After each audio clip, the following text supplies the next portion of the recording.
Okay, I'm going to add to this episode because I found out some things. It is Tuesday, July 27th at 10:16 p.m. A little crazy. I'm recording now, but this episode is obviously pretty long overdue. So, I recorded everything that you're going to hear after this intro. And then I watched a YouTube video about Kevin Federline. And that YouTube, I think I'll just go ahead and link to it or mention it in the episode description, just in case you want to check it out. But basically, the YouTube video I watched was with a podcast host who had interviewed Sam Letfy.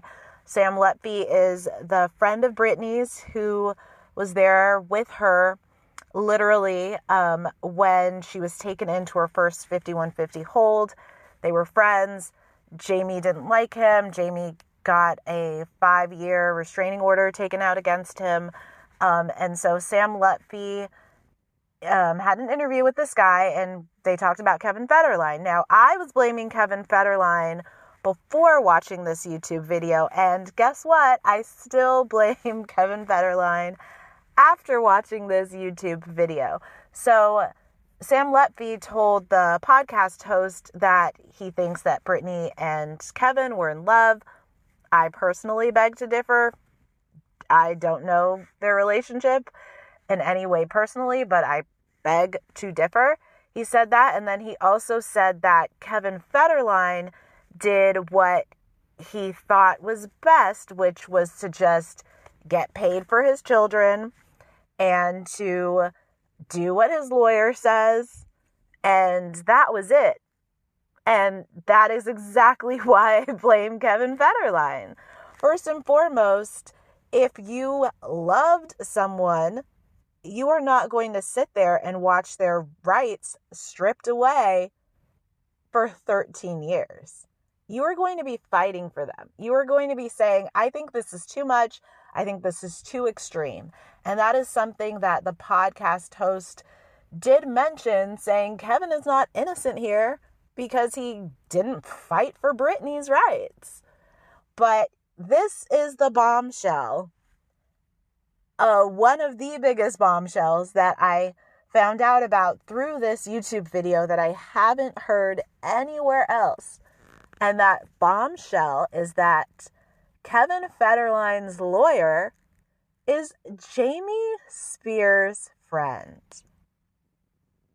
I mean, can we think of a scenario where someone is not, or someone cannot be more fucked? So Britney Spears' ex-husband's lawyer is friends with Jamie Spears, similar to Sam Ingham, Britney Spears' lawyer, who just resigned like a month ago, was also loyal to Jamie Spears. Every single person who was ever interviewed about the conservatorship said Sam Ingham made Jamie Spears and what Jamie Spears wants a priority. And here's K-Fed, here's this fuckboy from hell fucking getting a lawyer who is friends with Jamie Spears? So this is exactly why I blamed Kevin before I even knew that. And according to the podcast video, the first night, when Britney Spears had her first 5150 hold, Kevin is not the one who called his lawyer. So in what you'll hear me say about why I blame Kevin, I say that, how dare Kevin have all these people descend upon Britney's property and cause all this chaos. What happened is that Britney didn't give her kids to Kevin when she was at the time that she was supposed to. And so Jamie Spears called his friend, and his friend is Kevin's lawyer. And so then Kevin's lawyer, because Kevin's lawyer is buddies and in alliance with Jamie, Kevin's lawyer then decided to call everybody in Los Angeles, basically the police, the fire department, an ambulance, whatever the fuck, All those people were called not by Kevin, they were called by Kevin's lawyer, and Kevin's lawyer was contacted by Jamie Spears. Yes, that is a lot to keep up with. And I've already said it before, I'll say it again. This story needs to end one way. And that ending needs to involve Jamie Spears and the alleged corruption that he has been a part of. He needs to be held accountable. I can't believe this. I can't believe this as someone who is close to her father. I can't believe this as a woman. I can't believe any of this. I cannot believe that someone cares about money so much that they would go to the lengths that Jamie Spears has gone to control his daughter and profit off of her for as long as he has. And when you think about it, Jamie was trying to get this shit going for the rest of his life. I mean, the conservatorship is so airtight on lock where Britney has no rights, couldn't pick a lawyer, couldn't do anything. It's not like he ever planned on putting an end to this abuse. I mean, just please, he needs to be taken care of properly. And that is, he needs to be in jail. For me to go ahead and quote Britney, in my opinion, the man needs to be behind bars, because it seems like he has committed so many crimes. It's just, let's please, I really hope the conservatorship abuse, I really hope a lot is going to be done to prevent these type of atrocities from happening. And so that is what I wanted to add to this episode, that bombshell that Kevin's lawyer is friends with Jamie Spears. I mean, Britney, I'm sorry, honey. I'm sorry that you've been involved in such a rigged system. Absolutely crazy. My mind is blown. So it will be really interesting to see how this unfolds. And I have a rant about fuckboys, and I will put a timestamp in the episode about that, because I'm very passionate when it comes to talking about bad people and fuckboys in particular. I think that's a little obvious, and if it wasn't obvious, it should be pretty obvious now. So I talk about fuckboys, and it may not be, you may not be into hearing me talk shit about some men that I think are pretty worthless and useless. But I go ahead and I do that because I think it's all relative. I think, and you'll hear it for yourself, like a woman dating down, like women, we need to protect ourselves and know that we always need to keep our best interests at the forefront of our priorities, because putting your trust in someone who is just there to take and not give, it never ends. It just never ends well. And that's why I'm so passionate about it, because I think it's so harmful to send any message to any woman that her standards are too high and that she needs to just basically take whatever she could get. Absolutely not. That doesn't end well. So if it doesn't end well, just stay away from it altogether. So that is the explosive bombshell that I found out about Kevin. Thank you again for your patience. I know that none of this is timely. And I will have updates.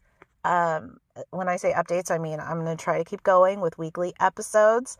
I will give some personal updates, I guess-ish, in some upcoming episodes. In my next episode, I am going to be talking about something that happened to me in Los Angeles, that somebody that I met, somebody A-list that I met in Los Angeles. And you don't want to miss that episode. You do not, because I have a lot to say, and I will give every single detail that you will want to hear about if you are a fan of this person. So do not miss out on that. And I think that's about it. I mean, I think I've made my opinion about what's going on pretty clear. I was listening to a podcast that mentioned how, Britney Spears said she didn't want to do one dance move and they put her on lithium. And I hope she's okay. I hope the lithium really didn't alter who she is um, permanently or in any significant way. And it's wonderful that so much progress is being made. I think it looks like all of this conservatorship is on the brink of ending, or that this conservatorship is on the brink of ending with Jamie Spears in control. And that is incredibly exciting. I'm emotionally invested. And I assume that if you're listening, you might be emotionally invested or curious. And I think that we are going to have something to celebrate maybe months from now or a year from now, whenever. But I feel it. I feel it. Don't you feel it that this is all coming to an end? And I'm just like, I cannot imagine how much Britney is going to crush. She is going to crush it when her comeback is in full swing. OMG. I think she's going to just own the charts. Her tour is going to sell out internationally. I do not think she is done with music at all. I just think she wants, her father removed. And I know I'm curious about what new music she'll put out, because that Blackout record is one of the best pop albums, period. And so she really, that record, it taught me that Britney can bring it. That when she is paired with the right people in production, writers and producing and editing and all that, she could put out one of the best records that you will ever hear in your life. I love putting on Blackout when I just want to dance, when I just want to sing along, when I just want to feel super sexy. That record speaks for itself. So Britney, I believe in you, and I believe that you're going to have a comeback, and I am there to fully, wholeheartedly support if I'm enjoying what you put out in the future. So thank you for listening again, and I really, really appreciate it. If you haven't left an Apple review, please feel free to do so. And hopefully you have learned something in part 1, and hopefully you learned that Kevin Federline in part 2. You learned that Kevin Federline's lawyer works with Jamie Spears. Oh, gosh. Woo. So thank you again, and I will talk to you next week. She really, really enjoyed seeing her kids.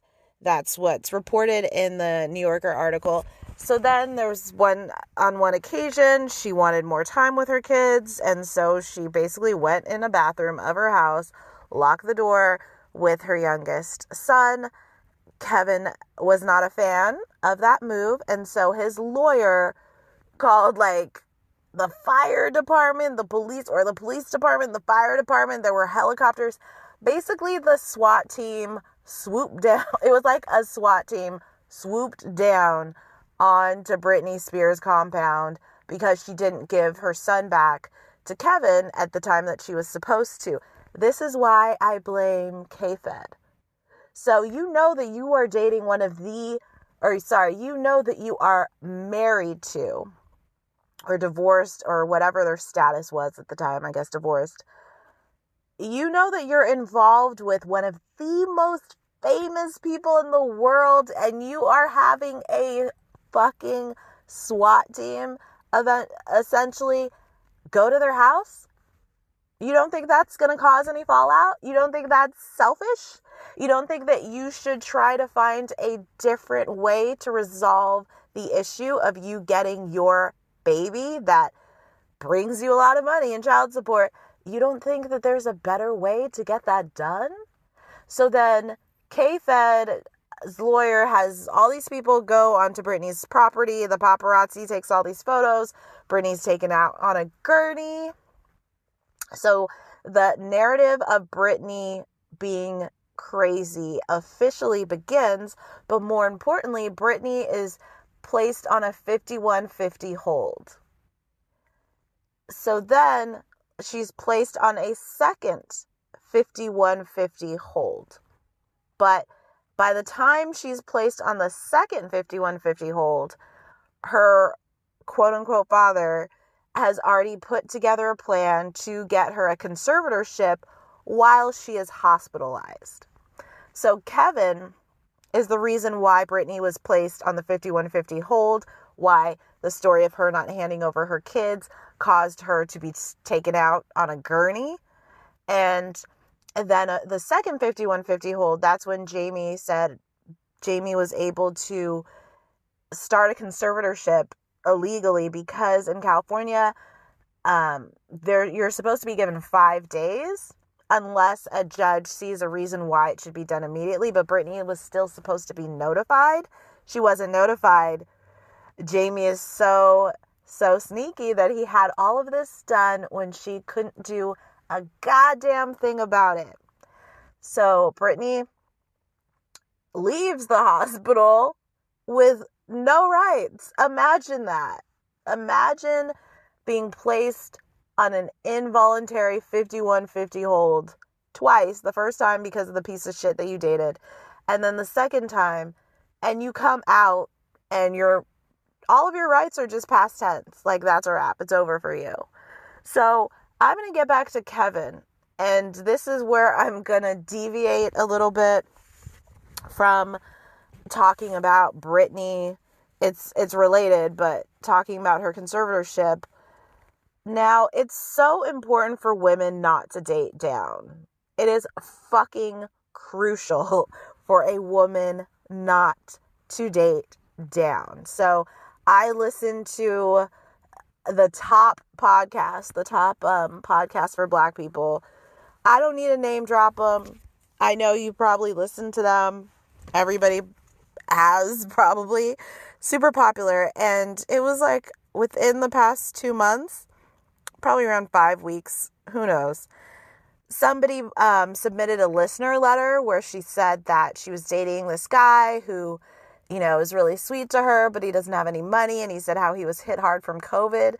Let me tell you something. I lost my mind when I heard the male host lose it on this person, saying that, she should find somebody rich and go to, what did he say, Harvard, and wait for the guys to come out. And, why isn't she understanding because of COVID? And I lost it, y'all. I lost it to the point where I'm talking about it right now. Okay? Like, I'm talking about this shit like 5 weeks later. I went to this podcast, their SoundCloud, so I could leave a comment. I left some comments on their Twitter, on the Twitter for the podcast. The way that one of the hosts, the co-hosts, popped off on this girl, like, as you could tell, my blood is boiling. It is boiling because this listener said, I'm dating this guy. He pays for everything in cash because he doesn't have a bank account. He sold his car because of COVID, because he said he was hit hard because of COVID. He lives with his family. None of those statements make any sense. None of them. Like, every single thing I just said, none of that makes any sense at all. Every single person and the guy is 30. Every single person I've ever met who does not have a bank account, they don't have a bank account because their checks are garnished. They don't have a bank account because they have child support they have to pay. So they get paid with actual physical checks that they go to a checks cashed place. No 30-year-old should not have a bank account. We all get a bank account when we are teenagers. We don't sit there in 30 and be at 30 years old and be like, you know what? I don't have a bank account without having any valid excuse for not having a bank account. It's shady. It is shady. Second, I'm laughing because I'm still worked up. Okay, so he said he didn't have a bank account. Secondly, he said he sold his car because of the pandemic. Bitch, everybody knows a car is invaluable. A car is one of the last things you should ever try to sell. You need the car to get from point A to B. And this grown-ass man is there taking the bus and pretending that the pandemic had anything to do with him selling his car. Nope. Another lie. Another fucking lie. He lives with his family. He doesn't need any money to be selling a motherfucking car. For what, bitch? For what? Don't got no bank account. Don't got no car, living with your mom. The reason why someone who has shit to offer is nice is because they're hoping that their kindness is going to distract you from the truth that you could do better, that you should be doing better, that there are people who are nice that could actually bring something to the table. You can't pay me in compliments, bitch. My bills cannot be paid in motherfucking compliments. You got to do something more. I am not desperate. No woman should ever be so desperate to be like, this guy, you know what? No bank account, no car, lives at home, but he's nice. The moment he gets some money, you think he's going to talk to your ass? Do you think he's going to be nice? Do you understand that niceness, that kindness is fake? It's fraudulent. It's because they want something from you. It's because they have the audacity to be dating up and hoping that you're a come up. And then if they actually do come up, guess who's blocked? Guess who they're done with?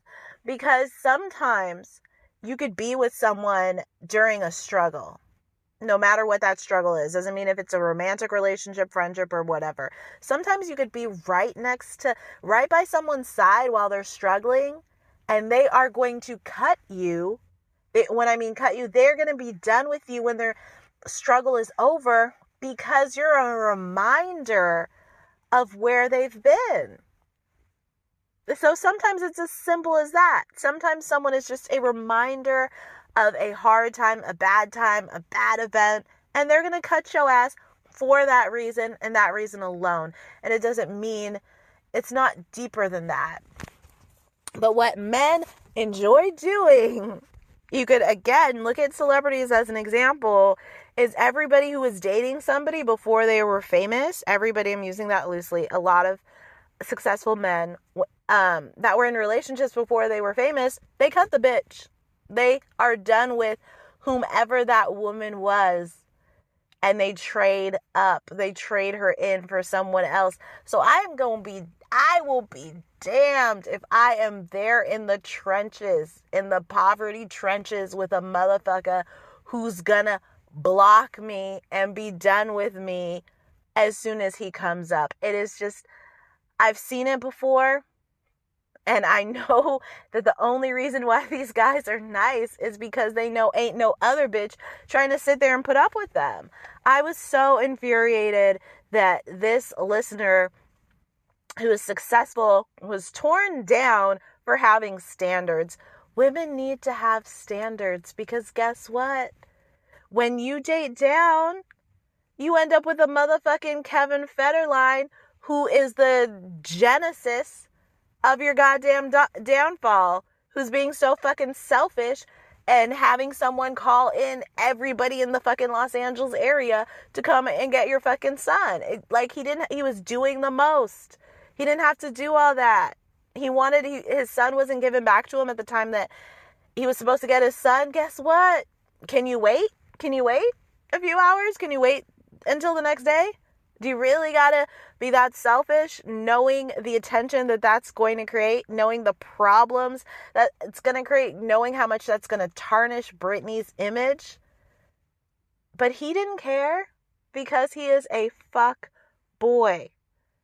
And some other high-profile examples of women dating down, you got your Kelly Clarkson. Kelly Clarkson is going through a divorce with a man named Brandon Blackstock, who she says stole $4 million from her. She dated down. That's what happened.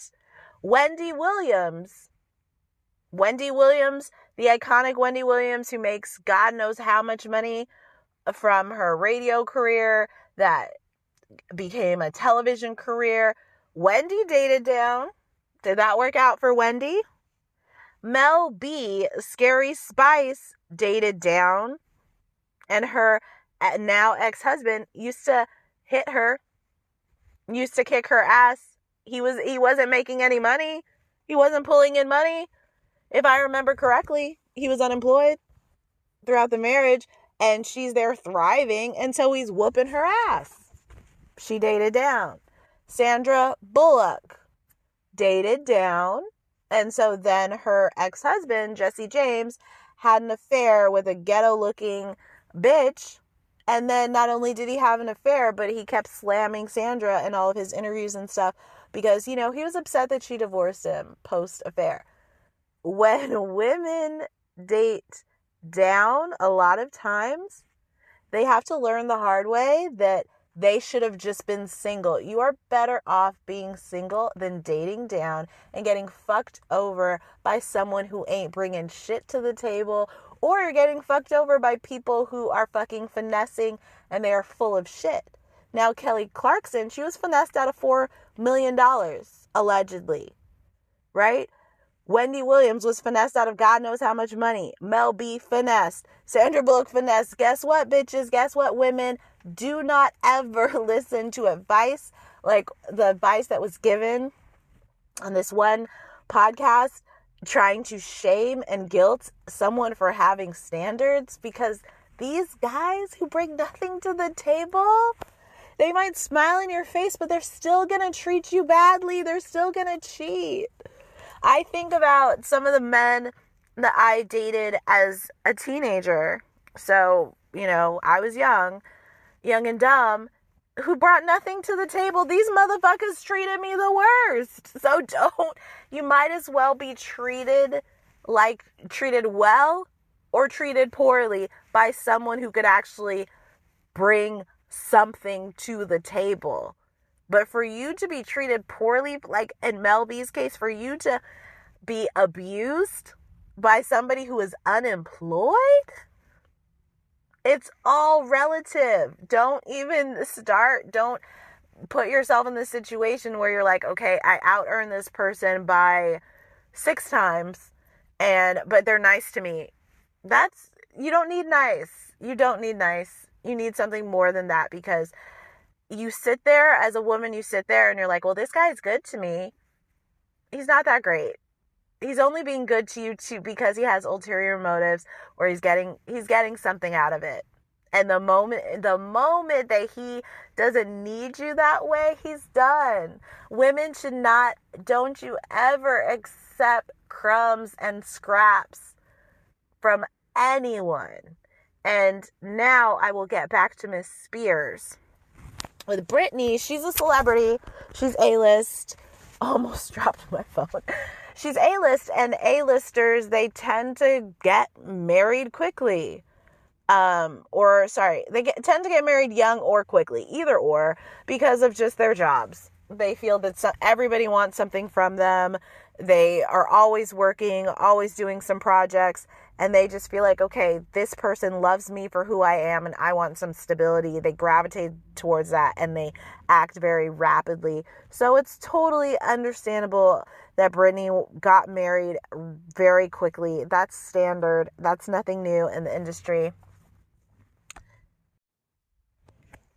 So Britney said that she didn't like the documentary because it's embarrassing, and that's important to note, because Britney, the whole time, as she said in her testimony, she was threatened. Her team, her father, whomever in the conservatorship, they said that they would embarrass her and they would release information about her if she didn't do what they said. So embarrassment has been a very powerful tool in Britney's conservatorship, as well as them always threatening to take her kids away, to not let her see her kids. And that was the case. Sometimes Britney wouldn't see basically Britney would not see her kids if she wasn't doing what she was told. And so it's like, if Britney did not have children, there would be no conservatorship, because that is what they used to bribe her and force her to do what they told her to do. And I really cannot believe her compliance. I'm someone who doesn't like to follow rules, and doesn't like to be told what to do, especially as a grown adult woman. And Britney, the fact that she has complied this whole time, it's heart-wrenching. It's heart-wrenching because they knew that she would. That's why they would threaten to release information about her. And it's like, Britney is such a superstar. Go ahead and let them release it. Her fans aren't going anywhere. And I'm just so happy that she is finally using her voice. Something that I did not like that Britney did is after her testimony, she took off to Hawaii with her sexy as hell boyfriend Sam. And it's like, Britney, you're talking about basically being a caged bird who's under surveillance, and you are jetting to Hawaii. That completely contradicts the sympathy that you were just drumming up. I don't think it was a good look. I think she should have testified and then canceled that Hawaii trip. But she did that. And then I also believe that Britney basically defending her love of fairy tales in her Instagram stories is also a very bad look. It just doesn't make her seem like the most mature adult, and responsible adult, or whatever adjectives I could use. But I don't blame her. If I was under a conservatorship for 13 years and given lithium and feeling so alone, I can't talk to anybody in AA, I can't do anything virtually, I probably would be reading some goddamn fairy tales too. So I do kind of believe that the people who are allowing Britney to post whatever she wants to post, they're fully aware on her Instagram. They're fully aware that it might be misperceived and used against her. And I think that's a little sad and dangerous that she's just trying to connect with her fans, give updates. And these people are like, yeah, post it. I feel like they're not really objecting to anything that Britney wants to post, whether it's herself spinning and dancing in her living room or talking about fairy tales, because they believe that it strengthens the public perception that she's crazy. And so I hope that Britney really will be very mindful about the Instagram post that she makes going forward, because I do believe that it can hurt her. So since the New Yorker article came out, since Britney's testimony came out, her lawyer, Sam Ingham, resigned. He resigned because Britney's allegations make it known that if they are true allegations, he has broken the law. He was supposed to keep her informed of her rights, informed of the things that she could get out of the conservatorship, informed of the fact that she could get married. He didn't do, and take the IUD out. He didn't do any of that. That's illegal. He had a client that he kept in the dark. That is illegal. And he didn't like how it looked, and he probably didn't like the vitriol from the fans, but he needs to be held accountable, obviously. Secondly, Britney, in her testimony, also blamed her management for her mistreatment. And so her manager, Larry Rudolph, resigned, said that Britney's retired, so I'm resigning. He just didn't want to deal with the fans because Britney's saying my management directly puts him in the bullseye of her fans, believing that he's a problem. And so I believe that that's the only reason why he resigned. It has absolutely nothing to do with him claiming Britney retired, because we all know that when Jamie Spears is no longer controlling Britney's life like she's a doll and he's a ventriloquist, she will get back on that stage, because clearly the bitch likes to dance and perform. So Larry Rudolph is out after the New Yorker article. Jamie Spears is completely in hiding, because I've heard that people are like, where's Jamie Spears? And this man is so dickless. What a coward. I don't think he's on social media. I've looked, because I could only imagine the type of comments that Britney's fans are posting or sending him. I can't find him on social media. I'm assuming he hasn't been doxxed. I don't know if anybody is, and I'm not advocating for him being doxxed, but I don't know where the man is or what he's doing. All I know is he is a coward, and he needs to actually show up, show your fucking face, so that Britney's fans could fucking tell you what the hell they need to tell you. And Britney's mother came out and filed some document, if I'm not mistaken, saying Britney should get her own lawyer. Britney was able to get her own lawyer. Her lawyer has a a great success rate, working with high-profile clients, getting things done. It is looking bad for Jamie Spears. Hopefully it's looking bad for Sam Ingham, Britney's piece of shit lawyer for the past 13 years who would get paid more than $500,000 a year. It is looking like things are about to change very, very soon for Britney. And again, she owes it all to the Framing Britney Spears documentary and to the New Yorker article. And obviously, sorry, I forgot, the entire Free Britney movement. I can't say dumb, but how sad is it that all of this was going on and we were pretty much in the dark.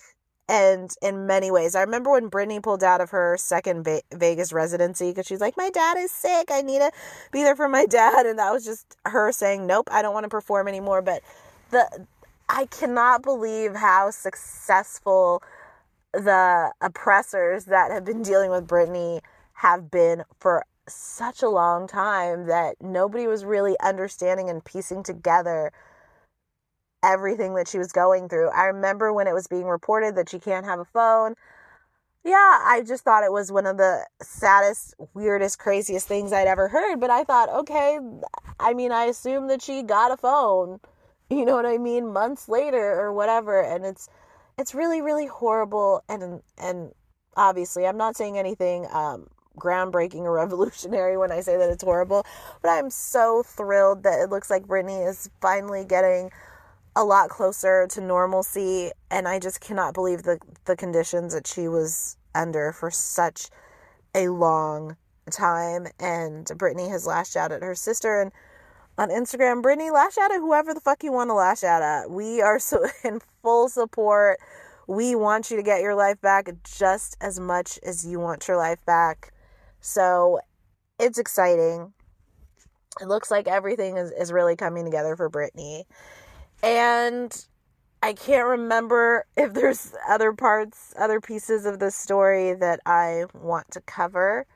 It's pretty late. It's 10:30 and I've covered everything that I could remember. And if I have something else, naturally I will do a third episode, or I'll do a third or part 3, as more news comes out about this, as things start to change. I wasn't able to listen to the audio of Britney's second testimony, but I know that she's really going after her father, and I support it, because as someone whose father would do the opposite of everything that Britney's father has done, I'm in full support of Jamie being taken down. I don't know how you could look at your child like a bank and just choose to abuse your power and manipulate them and hurt them so badly for such a long time. He needs to be held accountable. And I look forward to that day. We need to hold bad people accountable. Instead of releasing them from prison, we need to hold them accountable. And I know you know what I'm talking about when I reference that. So again, thank you guys for just your patience. I appreciate it so much.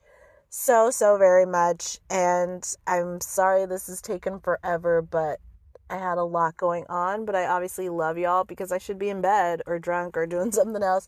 But I'm like, nope, I'm going to record this episode because it has taken me such a long time to record it that I was like, I don't want to talk about this in August or some weird shit. So I was like, nope, I'm going to record it.